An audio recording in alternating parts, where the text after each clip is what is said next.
And our goal 2 years ago when me and Sarah sat down with Pastor Darrell was we want to send every kid that wants to, middle school and high school age, we want to send them to some kind of church youth service camp in the summer. Last year we took 21 kids down to Denver and they served the community down there very, very well, and we had a great time. We're looking at doing that again. As most of you know, we're looking at probably almost twice the amount of kids that are going to go. Some from this church, some from out of town, some from other churches, whatever. So they're selling calendars. I know some of you still have them. Yes, a couple up there. Have been very lazy in getting their stuff sold. So they're $10. They get all of that money towards their camp.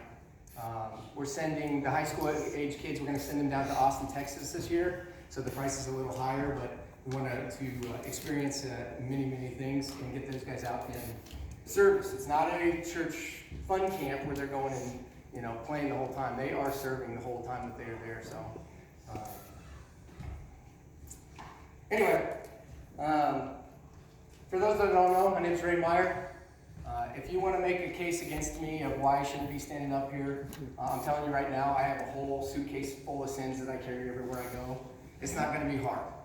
Okay? It's not going to be hard to make a case against why I shouldn't be up here. But Pastor Darrell said, hey, run with it and run with it. So here I am. Two things that Pastor Darrell said to do. He said, rehearse something. Write it down, rehearse, and don't drink coffee.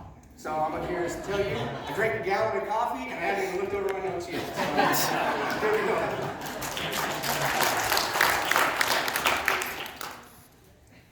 So I had the very, very fortunate when I was growing up that we didn't have a lot of money.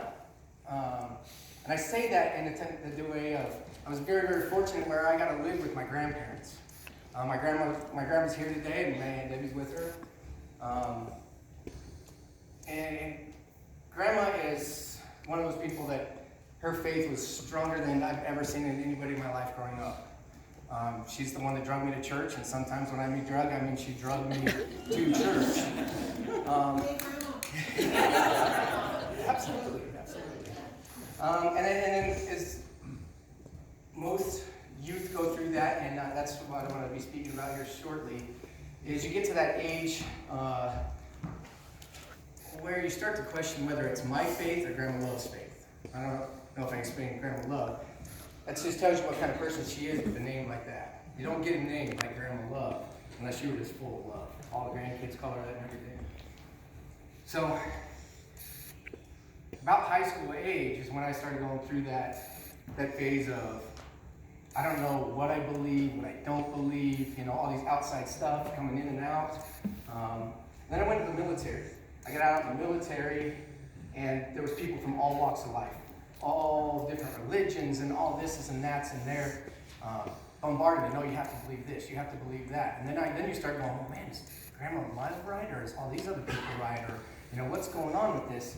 And you wrestle back and forth, and at some point, you have to come to that spot in your life where you go, I'm going to believe what I'm going to believe for me, not for Grandma Love, not for my parents, not for the people in church. It's got to be for me. And how I did this, I don't know how everybody else is going to come to this, but how I came to that is I said, I'm just going to read this. I was tired of so many outside entities of telling me what to believe, what to do, what to say, how to do anything. I said, I've got to know for myself. Instead of somebody telling me what to believe, I grabbed the Bible and I just read it, cover to cover. So when I stand up here, I've never been to Bible school. I've never been to, all that stuff that, Pastor Darrell and all the other pastors have gone here. I've done any of that. I told you, I carry my bags of sins with me, and all I've done is read this. So that's all I'm going on today. I don't have anything else, spectacular to add other than what I've learned when I've read this. Right? That's all I'm going to go on today. And like I said, you go through those times of, what I believe, what I don't believe, what about this Jesus guy, what's going on with this and that. And I found a very funny quote here. Now, the youth here is probably not going to get a lot of this, but it's from Forrest Gump. And you can see on the screen there, Lieutenant Dan says, "Have you found Jesus yet, Gum?" And Gum says, "I didn't know I was supposed to be looking for him, sir."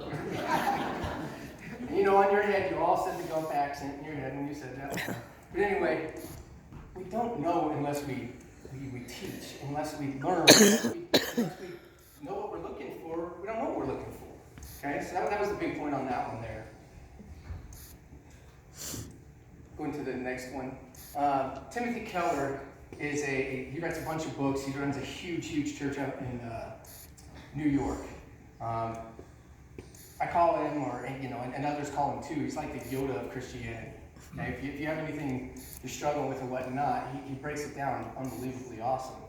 And right here, Timothy Keller's talking about this, and he says, believers should acknowledge and wrestle with doubts. It is no longer sufficient to hold beliefs just because you inherited them. So it's okay. I mean, if I could stand up here and say anything, and I don't know where you're on the spectrum, whether you are the 100, I believe, and I have so much faith that I can walk on water myself, or, I know this guy, and I think, wherever you're at on that spectrum is a good thing. Okay? It is okay to wrestle with God. Why? Because you're talking to him. Okay? Once you cut that communication off and the argument stops, that's when the worry sets in. Okay? The other thing, any part of there is about you don't inherit this. And we all go through that. Whatever phase you're at, you go through that phase of, am I believing for me or am I grabbing love? Okay? We all have to go through that, and we all have to wrestle with that. And I think, like I said, I push the youth a lot, and I think high school age kids they're in a unique position when they're going through that. Okay? That's the part where they're starting to break through. They're starting to break away, or not break away, but get in their own belief systems. Okay? Like I said, me and Sarah run that Sunday afternoon after church, whatever. Sunday at 6:30. We run it every day down in the basement here for middle school and high school age kids. Okay, we get together, we talk about this stuff. And the big thing that me and Sarah did is we want to start off this next year, and we want to answer those questions for those kids. Okay? I mean, I wrote down Sarah wrote down a few of the questions. A lot of these questions were on heaven and hell. Questions, and these are the kids telling us, hey, this is our questions. These are the answers that we want. Why does God let bad things happen? Pretty tough, huh? This one, we thought comical. How old is Jesus? And we thought comical at first, and then we go, man, that's actually pretty deep to talk about that with those kids. What happens when you die? Who is the devil? What do we look like in heaven? What happens in heaven? See, those are the questions that these kids are coming up with, and they're wrestling with that. And we think that's phenomenal, and we love sitting down with it. So me and Sarah said, you know what, we're going to tackle one of those questions every single Sunday. So if you are a middle school or high school age student, you know of one, hey, they're more than welcome. I don't care if they go to this church. Me and Sarah told Pastor Joe that we are the worst persons to have in this job. Or put in that position. He said, why is that? I go, we don't care about the walls of this church. We want the whole youth of Wiggins and surrounding. We want them to come. We want them to answer that. We want them to wrestle with that. We want to help them through that. So we're going to start off a new decade here. And the theme there, New Year, New Me. I wanted to start off the new decade with getting back to the basics of what Christianity is. I wanted to start off with the simplicity of why do we need Jesus? I think sometimes because it's an important thing, or in this case, I think the most important thing, we seem to complicate it. We seem to add too much to it. And just because it is so important doesn't mean that it can't be explained simply. It is a deep thing. It is a very, very in-depth thing. And it is life-changing. But I think we add too much to it. And we seem to add a bunch of stuff into what this whole Christianity and Jesus thing is. So that was one big question I had with the youth was, can you explain what Christianity is? Can you explain to the person off the street, the person in math class, when they said, hey, I'm struggling with this, what is all this God thing about? What is this, what is this Jesus? Do I need Jesus? We sit in here and we go, man, we've been in churches our whole life. We know what it's all about, but can you explain it? Can you explain it to somebody? Like, high school. Can you do that in math class if somebody says, hey, can we go out to lunch? Can you explain what this is? It's tough, but it doesn't have to be. See, the first thing I would say is, if you're going to explain it, don't just grab this book and say, page 1, let's go. And you read the book to them. Okay, that's not going to work. This is where you get your in-depth. And don't get me wrong. Don't get me wrong at all about the Bible. I'm a very, very strong believer in the Bible. I read it every day. Okay? I love this book. But if you're going to explain Christianity to somebody, you can't just open it page 1 and start reading to them. So where do we start?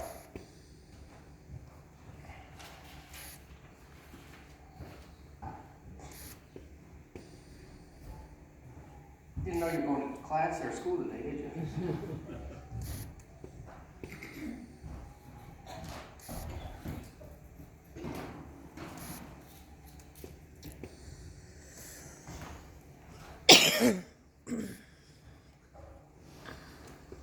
All right.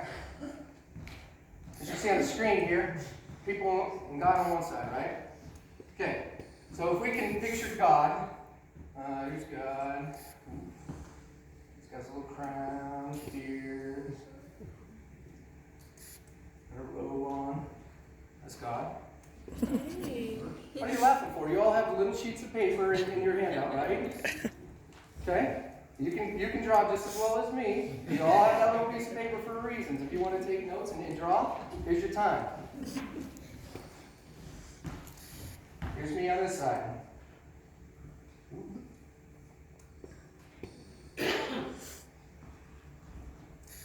I don't see anybody drawing. Thank you very much. Okay, I'm doing this for a reason, okay? If you ever have a problem, I don't care if you're in a cafe drinking coffee with somebody and you use a pen and a marker, or if you're in school and you use a crayon or whatever you kids use, or if you're at the beach and you use a stick in the sand and I don't know how to explain it, but here's a picture that this one guy told me one time in church how to do this. That's what I'm getting at here, okay? And if you look at, I don't know where you're at on the structure of what you believe. You can all look at God and assume certain things, right? If I know God is going to be loving, right? That's pretty easy to say. If I said, what are the characteristics of God? All of them would say he'd be loving, right? He'd also be what? Fair? Wasn't that all good?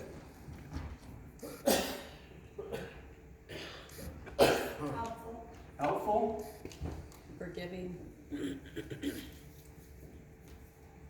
Forgiving, big one. Holy. Ooh, holy.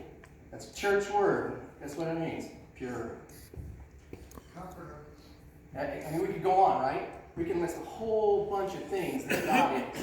And that doesn't really matter. I mean, if you say, man, I don't know if I believe in this God, but if there is a God, he's probably all of this stuff. Okay, so that wherever you fall on that, it's pretty easy for us to come up with something over here. Okay? And I know a lot of you are probably going to leave here and go, yep, didn't teach me anything I didn't already know. Good job. Okay? Go out to coffee and celebrate and say, we're doing good. Because this is all I'm going to get to here. So anyway. All right. So on this side, let's talk about you. That's pretty judgmental. Let's talk about me. I try to be loving. I try to love everybody.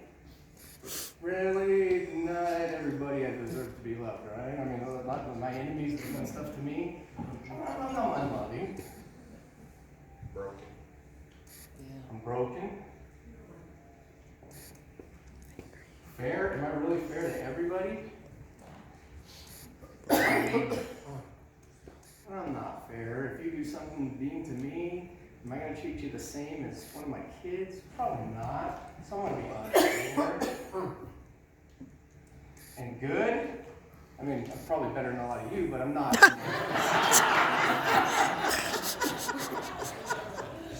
No, I'm just kidding. Probably like everybody over there in area 4.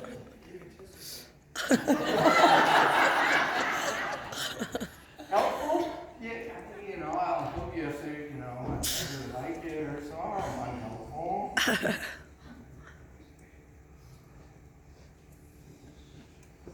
Forgiving?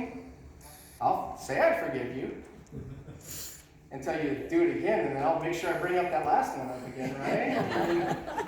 Unforgiving. Selfish. Judgmental. Holy? Am I holy? Am I pure? You try. Yeah, we try, but you know, let's get into the brain of what these thoughts are doing. Not even close, huh? Holy. Anyway, what is, you know, this is God over here, and this is all that his characteristics, and this is what he has around him. What can't he have around him? All of this junk that we bring to the table, right? You can't have this around him. So what does that do? That creates separation. Okay? This right here is the number. Every religion in the world can hang with what I have right here. Okay? Every single religion can hang with what I got here. Every single number one question on every religion is, how do I get over there? How does this gap, how do I get closer to God? How do I get back to God? Okay? It's every single religion in the world. I mean, David, you were Jewish, right? 613 laws, I think it is. 613 laws. Do every single one of them right in the Jewish religion, and you get over there. You know? I mean, Hinduism. You know, any of the religions is how you bridge this gap, how you get over there, okay? I'm jumping way off topic here.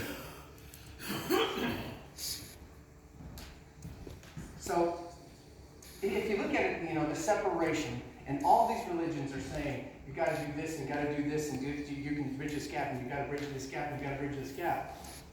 I don't care if you were the world's longest long jumper in the world, okay? I think the record is like 30 feet or something. So, if you trained and trained and trained and trained, and you became the best in the world, and you jumped twice that, 60 feet, you know, or you got a coach, and you trained really hard, and you did all this stuff, and you jumped further than any man in the whole entire world. You know, you took off, and you trained, and you did all this amazing stuff, and you jumped as far as you can. You jumped a football field. You can't do that. Just imagine that. You're still going to fall short, right? So I think when we look at this gap of sin,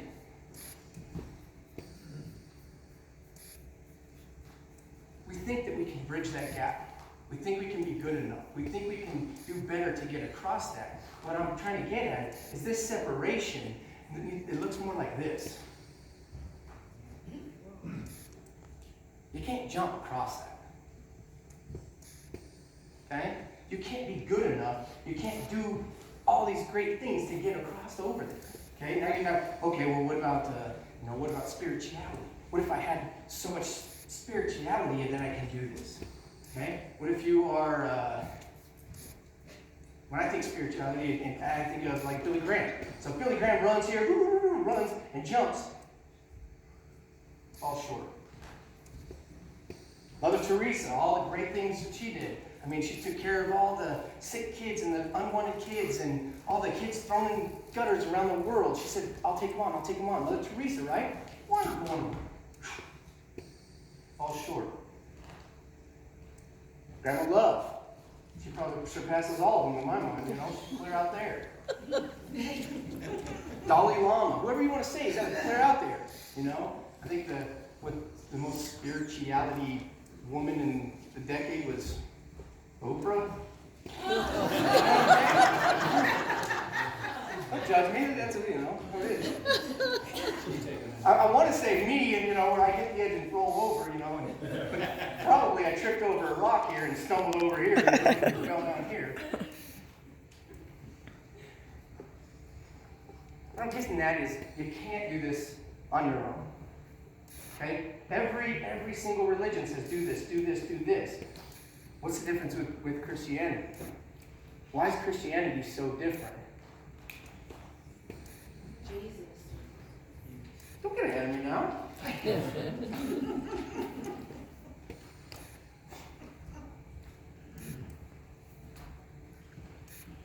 So, the scripture that's up here is written by a guy named Paul. He's wrote a huge chunk of the Bible. If you don't know about Paul, he's awesome. He used to be actually against Christianity, hunting them down and imprisoning them and all that kind of stuff. And then he rode to Damascus, ran into Jesus. A lot of you already know that, some you don't. Anyway, he wrote a huge chunk of the Bible. But now, let's start there. But now, meaning what? Before, you couldn't get there. You couldn't get across. You couldn't get across. You couldn't get across. But now, for all righteousness of God, some versions say from God, have been manifested apart from the law. Meaning what? This is different. These are following all the rules. This is different from the law. Apart from it.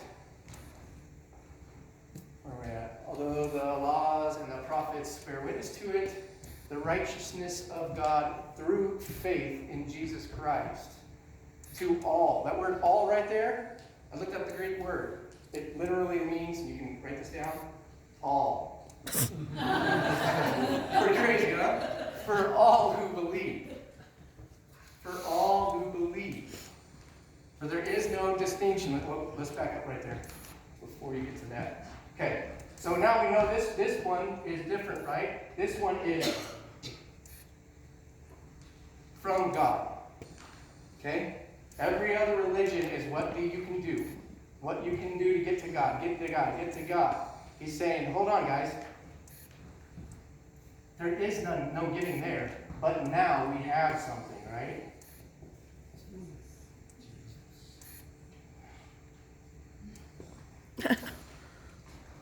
But now we have something from God to get us there.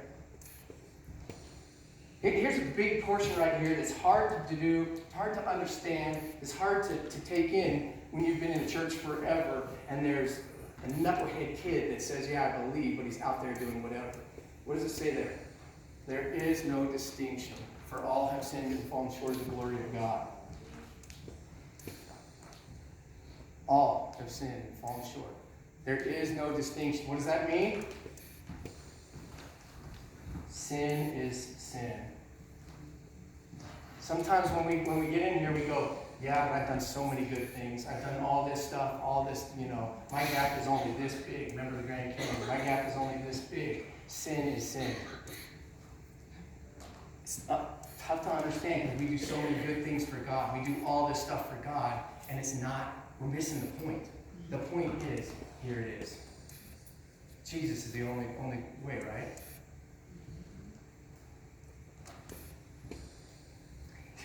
It's funny, I don't think Ethel's in here. But I told her I'd give her credit for this one time, and then I'm going to steal it like I do with my own. So we were in youth group, and we're talking about sin. And Ethel, she doesn't go to this church, but she goes to our youth group. And she stood up there and says, well, how I understand it on sin is, it's like a building, or a city. So when we look at sin, we look at all the buildings. You know what I'm saying? That little sin right there is just somebody stole something. That's just a little building. And, somebody did something.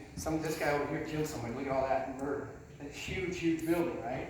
When we look at sin, we look at all these buildings and we start to judge. Oh, I'm better than that building. I'm better than that building, right? But when God looks at that city from above, all he sees is the tops of rooftops, right? They're all the same.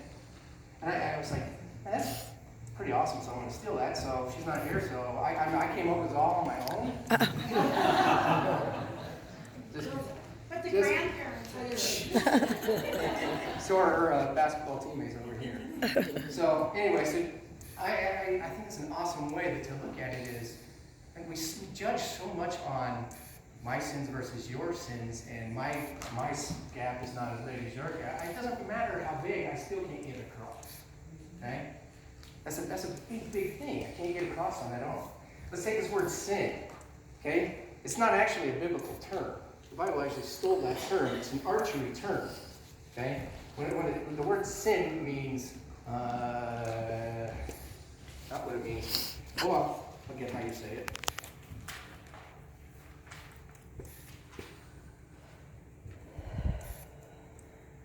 Haimarti.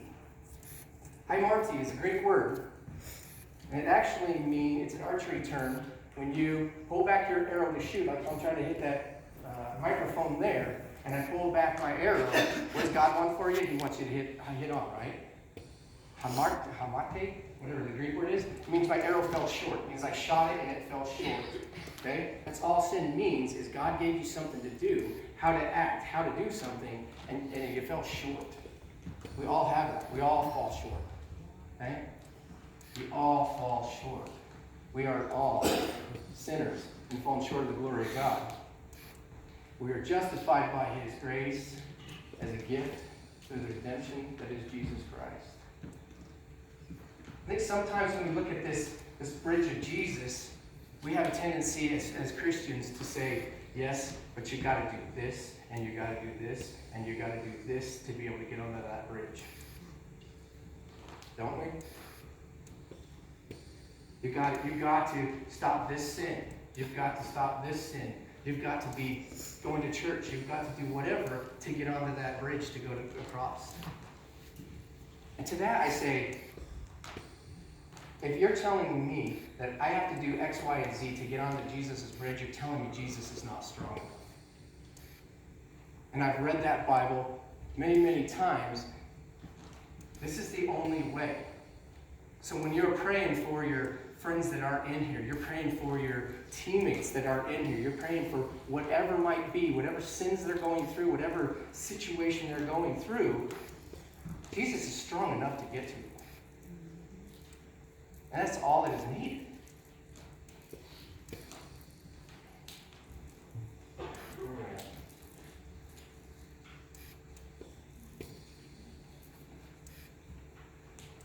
So this is Jesus' own words speaking in John here. Jesus said to them, I am the way, the truth, and the life. No one comes to the Father except through me. Pretty one-way answer, right? This is the only way. And when we first moved to town, me and my family, we started looking around for churches and stuff, and I told my wife I have one stipulation of what church we're going to. This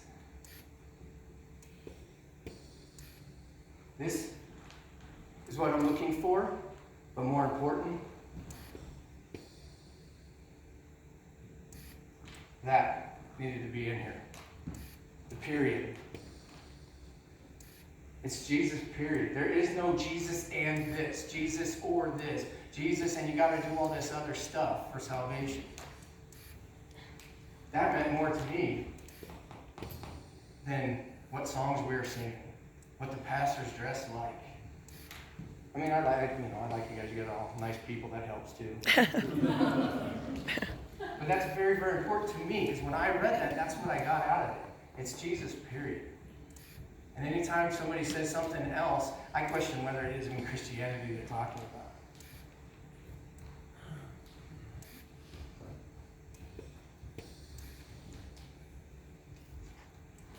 You know, and I'm very strong with this. And it cracks me up sometimes when people say, you know, you Jesus people, you Christianity people, you know,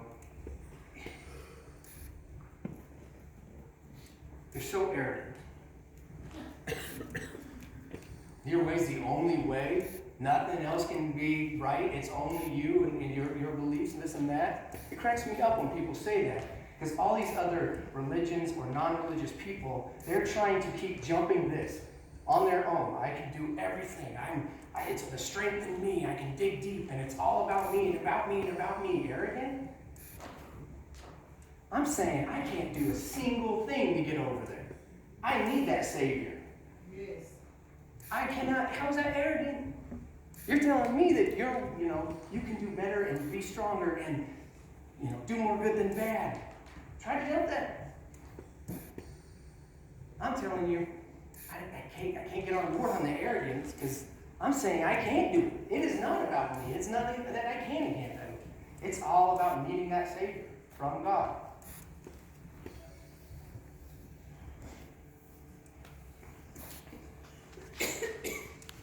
It's another letter that Paul wrote here. By the grace you have been saved through faith. It is not by your own doing. It is a gift of God. As a result, not a big portion, not. I left that out, didn't I? Not a result of works, so that no man can boast.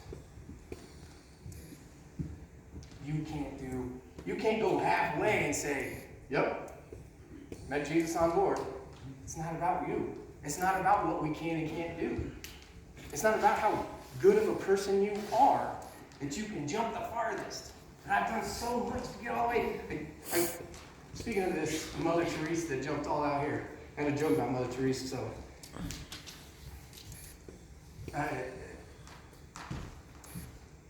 Mother Teresa standing up at the pearly gates getting ready to go in, right? And this guy, was standing behind Mother Teresa. And they said, Mother Teresa, why should we let you in?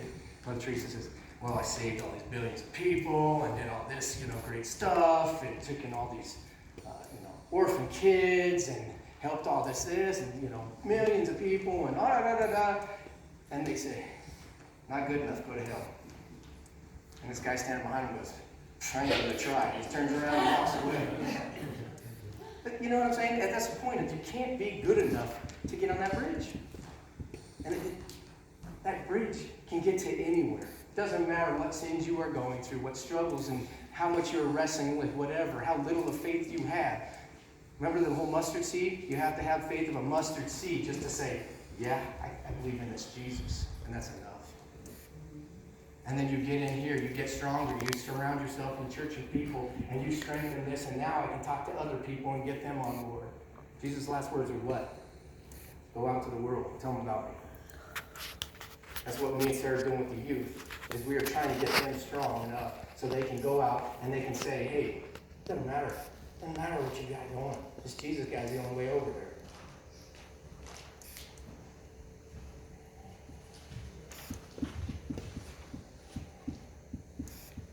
I spoke about Billy Graham earlier. Here's Billy Graham when he's talking about the cross. God proved his love on the cross when Christ hung and bled and died. It was God saying to the world, I love you. Pretty awesome. Pretty awesome. He loves each and every one of us. You know what? He loves each and every person out there. Regardless if they believe in him, regardless if they're using his name in vain, whether they are speaking out against him, he loves them. He loves them. Because you know what? That bridge can get to any one of them at any time. And it's up for us to go out there and tell them about that bridge.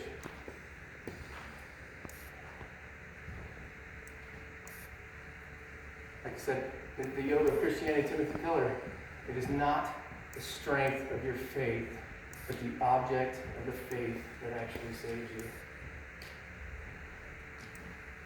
You don't have to have crazy amounts of grandma love faith on that bridge to get across. All you need is enough that I even have. I told you, the big center in the room right up here. Okay? I got my suitcase with me, and I got enough faith to get on that bridge to get across. I need people like Grandma Love in my life to keep me going on that bridge. And that's where we all help each other out.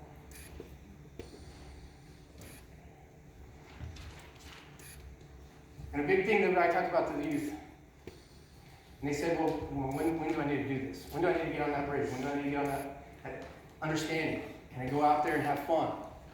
And let's face it, we went to college. Yeah. Okay? I'll get to that. I want to have my fun. I want to get out there and do things. And I'll get to it. I'll get to that Jesus thing. I know I need to do it. Grandma Love's always pulling me by the ear, getting me there. I'll get there. I'll get there. But I want to do this. I want to do this. I want to do this. Now I want to talk about the urgency of getting on that. And when it can happen. You know, I guarantee you we all have somebody in our lives. Sometimes it's that family member that, there's no hope that they're ever going to get on this Jesus deal. Remember when Jesus hung on the cross, right? Those two people on the crosses beside him, right? They are dying. Jesus said, this guy didn't believe in Jesus. He had no knowledge of what Jesus was doing, about to. And what did he say? One of the men was guilty of death, who was on the cross beside Jesus. Spoke bad words to him. Said, if you are the Christ, save yourself and us. But the other man on the cross spoke sharp words to the one, made fun of Jesus, and said, are you not afraid of God? You are also guilty and will be punished. We are suffering and should because of the wrongs we have done, but this man has done nothing wrong. And he said to Jesus, Lord, remember me when you come into your holy nation. And Jesus said to him, for sure, I tell you, today you will be with me in paradise. That guy was on the cross, dying, and said, hey, if you're really God, remember me. And that's all he needed was that little bit of faith, right? He said, hey, just because of that, when you're dying, you didn't worship me your whole life. You didn't do great things for me the whole life. You did it on your deathbed. You said, hey, if you're the Lord, remember me when you get to the other side. Jesus said, that's enough. That's enough. Be in paradise with me. Now, speak urgency, and I know some of you, you never know when this stuff's going to happen. I mean, recently we lost a great man that was at Wiggins, helped the youth out a ton. Coach Phillips is probably loved by everybody that was an athlete at high school. Died in a car accident. 7. When I speak urgency, you never know when this is going to happen. Okay? When we spend so much time in our lives of, I'm going to be good, and I'm going to save money, and I'm going to do this, so when I'm 80, I can enjoy life and do this. You don't know when it's going to end. That's the urgency I'm talking about. And you know why I know Coach Phillips is okay? Because I had this talk with him. I had this talk with him, and he was already on that bridge. I'm not worried about that. But what about everybody else? What about, the urgency is there. Urgency to understand, not urgency to get on that Jesus bridge is there. I know in here, I don't know, last year before, my family always does camping trips, and we go up as a family, and we go, usually someplace awesome. We all hang out, and sometimes we cabin, sometimes we're in RVs, but it's the whole family.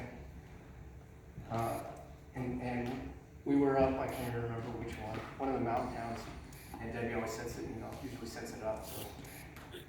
And we were sitting up there, and Grandma Love was sitting around with all the grandkids and all the great grandkids. And we're sitting there talking about life and just our dreams and our goals and whatever. And we all turned to Grandma Love, and she's like the glue that holds the whole family together, and says, Grandma Love, what is it that you wish for?